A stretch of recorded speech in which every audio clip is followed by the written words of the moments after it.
Hai friends, welcome back to Hello Sanjay. Hari ini spesial loh buat aku bertemu dan mengajak seseorang bintang tamu, Antonio Blanco. Hai Nio, hai, apa Kak. kabar? New Good, normal? New normal. Sehat selalu. Sehat. Sehat, Kak. Baru Gimana, dari Kak? Bali, sehat ya? Sehat, ya. Terus Nio, gue banyak mau nanya nih. Yes, tanya apa Awalnya, kita tuh baru kenal loh sebetulnya. Iya, Di momen aku sebenarnya kenal kamu, aku lihat kamu, aku bilang, ini keren loh, harusnya segera orbitin nih gitu Wow, kan. thank you. Nah, kamu kan udah beberapa kali syuting, termasuk Iya. ada mungkin FTV, ada film sebelumnya. Gimana sih awalnya bisa masuk ke dunia entertain ini? Wah, ini aku ceritain detail nih berarti nih. Boleh detail dong. aja ya. Wah, Kamu kan dari Bali, kamu iya, lahir di Bali, Lahir di Bali, besar di Bali. belajar Nah, di Bali, semua di Bali. nah, suddenly kamu bisa ada di dunia entertain Jakarta tuh gimana? Wah, ceritanya panjang, Kak. Ceritanya panjang banget. Jadi awalnya itu, ini dari papa ya. Maksudnya Iya. semua kebetulan sih. Awalnya itu dari papa. Papa itu agak kurang suka sama film Indonesia. Karena di pikirannya papa, stereotip film Indonesia itu kayak sinetron. Padahal beda gitu loh. Nah, akhirnya ada satu film Indonesia ini, diajakin, kakak aku ngajak papa untuk nonton film ini. Film apa? Boleh disebutin film? Gak apa-apa ya, sebutin. PH sebelah loh. Gak apa-apa. Gak apa-apa, oke. Kayak aku. London Love Story. Oke, London Love Iya, Story. London Love Story. Terus, jadi papa diajakin nonton. Nah, tumben papa seneng sama filmnya. Oke. Tumben. Nah, terus papa mungkin langsung ada kepikiran, suruh kakakku untuk kontak PH itu, penulisnya atau siapapun produsernya, buat ajakin kerjasama. Siapa tahu kita bisa nyambung, Bikin terus film bareng. film bareng tentang kakek. Oke, Film kakek. Dulu iya. kakek udah ada film dibikin tahun 1998. Ada ya, judulnya sama kan? Judulnya itu Api Cinta Don Antonio Blanco. Yes. Tapi kalau di film kan jadinya Bali Forever. Oh, oke. Judulnya Bali Forever itu. Terus mungkin papa pengen remake atau gimana gitu. Akhirnya dikontak lah orang PH, terus direspon. Datanglah orang PH-nya ke museum. Ketemu papa. Iya, ngobrol-ngobrol-ngobrol, terus katanya emang orang PH-nya tertarik gitu. Terus udah ngobrol panjang, mereka rilis film baru lagi, diundang keluarga Ke sana. ke sana. Tapi waktu itu jatuhnya aku masih di Singapura, aku masih kuliah di Singapura. Oh, kamu sempat kuliah tuh di Singapura? Aku kuliah di Singapura. Oke. Iya, waktu kondisi aku masih kuliah di Singapura. Terus aku diajakin untuk datang ke premiernya. Aku datang ke premiernya, dikenalin ke orang-orang PH. Terus mereka ngajakin. Mau Untuk nggak? Mau syuting. nggak? Iya, kamu coba acting gitu. Ya udah, dari situ aku bilang, wah, aku orangnya dulu nggak pernah depan kamera. Aku agak malu-malu gitu. Terus nggak ada kepikiran sama sekali dari kecil itu untuk terjun ke dunia entertain atau acting. Jadi itu hal yang baru banget buat aku jatuhnya. Terus aku bilang, boleh, tapi kayaknya aku harus selesaiin kuliah aku dulu. Soalnya waktu itu tinggal lagi 1 semester aja. Oke. Yes, akhirnya udah selesai, balik ke Singapura, tunggu selesai kuliah, and then udah selesai kuliah, aku konsultasi lagi sama papa. Papa itu awalnya pengen aku kerja di Singapura, kerja sama temen papa. Iya, jadi asisten. Aku tanya gitu, Pap, kalau Nio kerja di Singapura sama temen papi, jadi apa, Pap? Ya udah, kamu harus belajar dari bawah, start dari bawah, kamu belajar susahnya gimana, bayaran paling rendah gimana, kamu belajar jadi bawahan dulu intinya gitu. Terus aku tanya, iya bawahannya itu ngapain jadi apa gitu? Betul. Deskripsinya ngapain gitu? Ya udah, kamu jadi asisten intinya. Hah? Asisten? Kalau asisten berarti ya dia suruh kamu ambil minuman, bikin minuman, print ini, print itu, bikin jadwal, ya udah kamu bikinin. Ah gila ya, aku nggak bisa kerja kayak gitu, Kak. Aku nggak bisa kayak disuruh orang kerja di depan komputer ketik gitu nggak bisa. Aku nggak bisa banget. Aku kayak Tapi kamu kemarin di Singapura tuh berapa lama? Pas kuliah tuh berapa lama? 2 tahun 8 bulan total buat bachelor, dapat Oke, bachelor. kamu berarti udah bachelor. Udah. Then you move to Jakarta finally. Setelah kamu menolak semua itu kan, Yes. akhirnya masuklah ke salah satu PH tersebut. Yes, tapi itu agak ribet ya. Papa awalnya nggak ngasih, debat ini, debat itu, banyak perdebatan dan perjuangan gitu loh. Akhirnya aku berhasil meyakinkan papa, akhirnya aku di sini. Tapi awal aku sampai di Jakarta juga aku langsung diajakin casting. Itu aku bener-bener namanya kayak istilahnya kayak pertama kali lihat dialog, terus aku disuruh jadi orang Sunda lagi. Nah, Aku ingat banget. nggak bisa dikasih banget tuh dialog, pasti. Itu panjang, terus orang Sunda. Aduh, pertama kali kayak ada depan kamera, terus ada beberapa casting directornya, ada produsernya, ada pemain-pemain yang pernah aku lihat di TV kayak, wah ini nggak bisa, nggak kuat gitu. Sampai aku bener-bener mau nangis Kak. Aku bener-bener mau nangis itu, akhirnya udahlah aku paksain. Karena kenapa sih biasa ada rasa insecure? Bukan insecure sih, lebih Nervous mungkin banget Kak, aku nggak pernah di depan kamera ngomong kayak gini, kayak bukan aku banget. Nah, kalau ngomongin di Bali, kamu kan maksudnya ya udah terkenal lah, kakek dengan nama Antonio Blanco, keluarga, udah sangat populer dari zaman mungkin seperti kamu bilang tahun 60-an gitu kan. Dia kan salah satu pelukis terkenal banget kan, dan kamu juga ada museum di sana gitu. Kamu kenapa awalnya tidak tertarik untuk tetap di Bali, menghandle semua itu, emang it's not you atau gimana? Enggak, justru kalau aku sih ya, pemikiran aku udah janji sama papa dan sama keluarga juga, apapun yang terjadi, entah aku sukses jadi contoh nih, sukses jadi pemain bola atau apapun itu, bisnismen, aku akan kembali ke museum. Apapun yang terjadi, aku akan handle museum. Aku akan kembali ke museum dan ngurus dan meneruskan legacy dari kakek. Hanya kenapa kok, mungkin banyak pertanyaan ya, kakek, papa kan pelukis juga. Kenapa kok aku nggak ngelukis gitu? Tapi kamu bisa kan? Aku bisa ngelukis. Makanya sebetulnya aku pernah ke Bali, aku pernah diundang kan belum lama ini, dan aku datang ke museumnya, ternyata keren banget jujur. I was like amazed dengan segala macam lukisan. Kita kan sempet touring ya, dan aku juga dengar dia bisa ngelukis tuh, hebat banget loh. Aku bisa ngelukis, aku biasa ngelukis mulai dari kecil. Selalu mewakilin sekolah, ikut perlombaan sampai provinsi. Itu selalu, tapi jatuhnya kalau udah dewasa kata papa, ngelukis itu ada di darah kamu, ada di tulang kamu, daging kamu. Jadi itu cukup kamu jadikan hobi aja. Kamu udah bisa ngelukis. Kalau kamu teruskan itu sampai jurusan kamu ambil juga jurusan seni lukis, I think kamu harus mempelajari hal lain juga selain lukis. Nama nih, gue mau nanya nama. Kan sangat sama dengan kakek ya. Iya, cuma ada junior. Ada juniornya aja.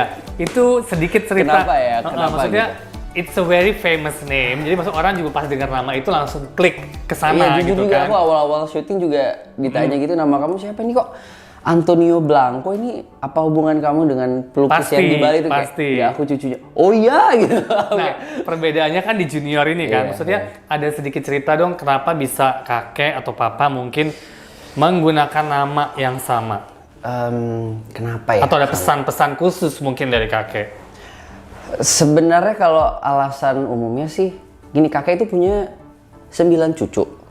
Kakek punya 9 cucu. 8 perempuan, 1 laki-laki. You're the only laki-laki? I'm the only laki-laki. Oke. Yes, dan kebetulan juga papa itu bersaudara berempat dan papa sendiri laki-laki. Oke. Dan papa punya anak 3, perempuan. aku perempuan Kamu cuma 2 dan laki 1, yaitu aku.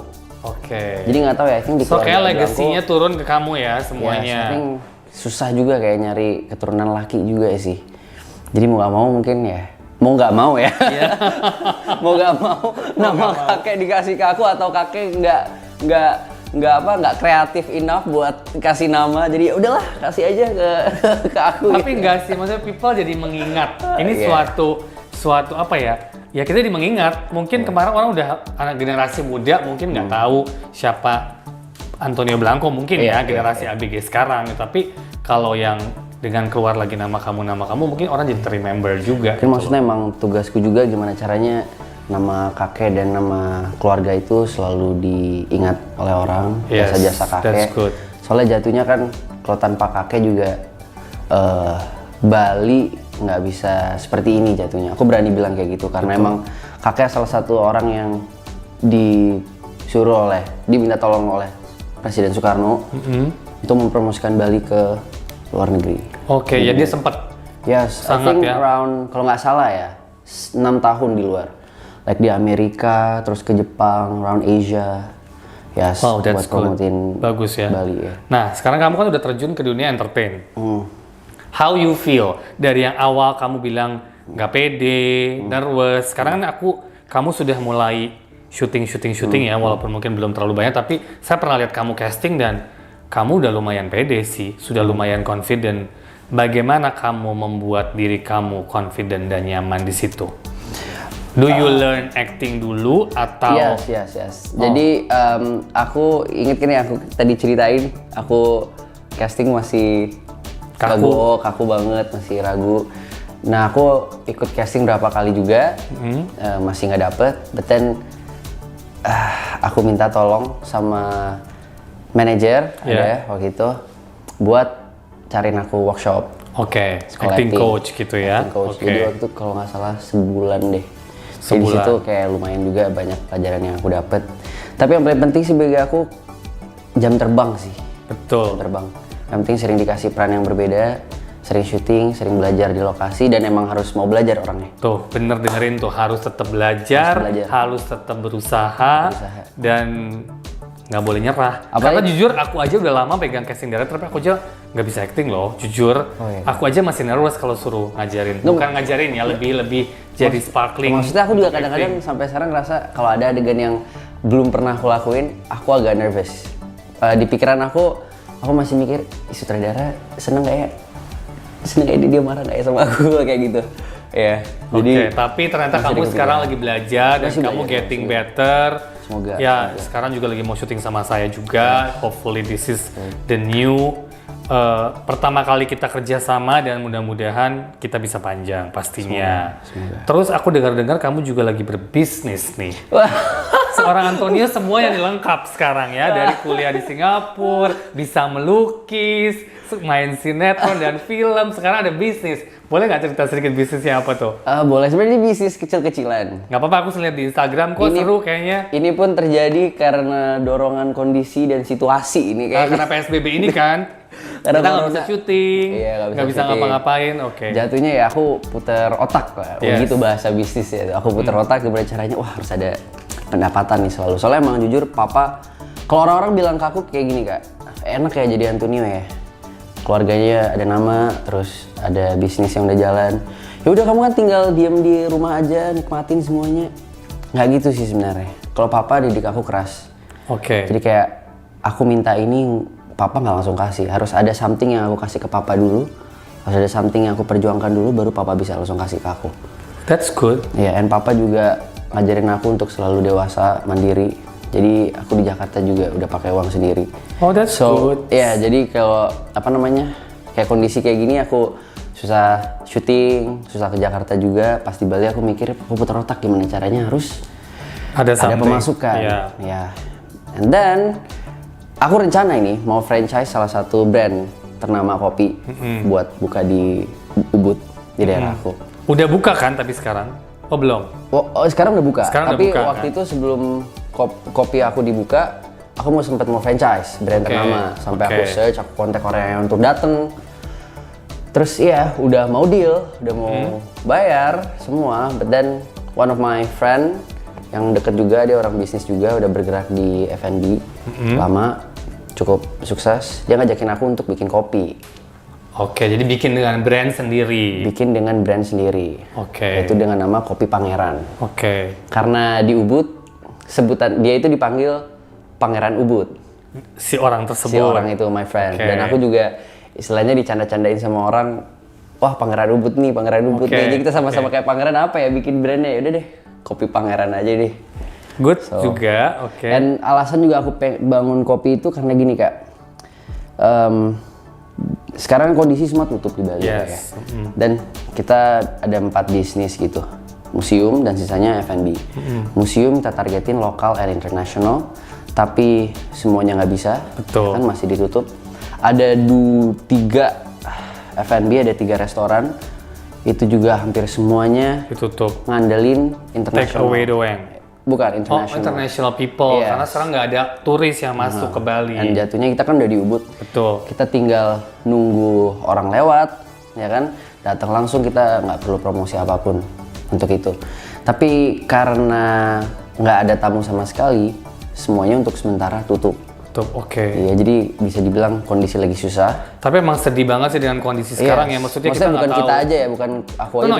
Itu semua. Dunia. Kita lagi suffering dengan krisis seperti ini dan kita harus survive banget. Makanya itu dia aku mikir gimana caranya kita nggak bisa cari targetin turis luar terus. Mau kita harus cari lokal. Ya kan? biar ada pemasukan juga gitu. Jadi jatuhnya ya aku bikin kopi dengan harga dan target marketnya itu adalah anak-anak muda lokal. Aku buka di Ubud dan anak-anak muda di Ubud so far responnya sih positif. Bagus, congratulations, good banget. Berarti hanya baru satu outlet ya? Sebenarnya dua. Tapi dua-duanya di Ubud? Awalnya di Seminyak. Oke. Iya, awalnya di Seminyak. Tapi di Seminyak itu nggak ada tempat kayak nongkrongnya sekarang. Cuman take Hanya away? hanya bikin aja sama untuk pesen lewat Grab. Oke, gitu, Gojek gitu. Yang di Ubud jatuhnya the first store-nya lah. Oke. Nanti kalau saya ke Ubud saya harus mampir ya? Oh, harus. Kemarin soalnya kita nggak sempat mampir. Belum buka. Baru buka, iya, baru buka. Oke. Yes. Keren banget, thank you banget Nio. Dia sangat berbakat, sangat berbisnis. Oh, udah deh, all package ada di Nio nih, keren banget. Semoga. Pokoknya semoga tetap sukses dalam karir yang pasti, dalam bisnisnya, dan dalam semua yang kamu kerjakan. Karena kamu masih muda, kamu punya potensi yang luar biasa. Kalau aku lihat, tetap gali, tetap asah terus, karena I know you can do it. Thank you, Kak. Thank you everyone, thank you banget for to be in my YouTube channel. Jangan lupa like, comment, and subscribe. Hello Sanjay, this is Nio. Thank you so much. Thank you, bye.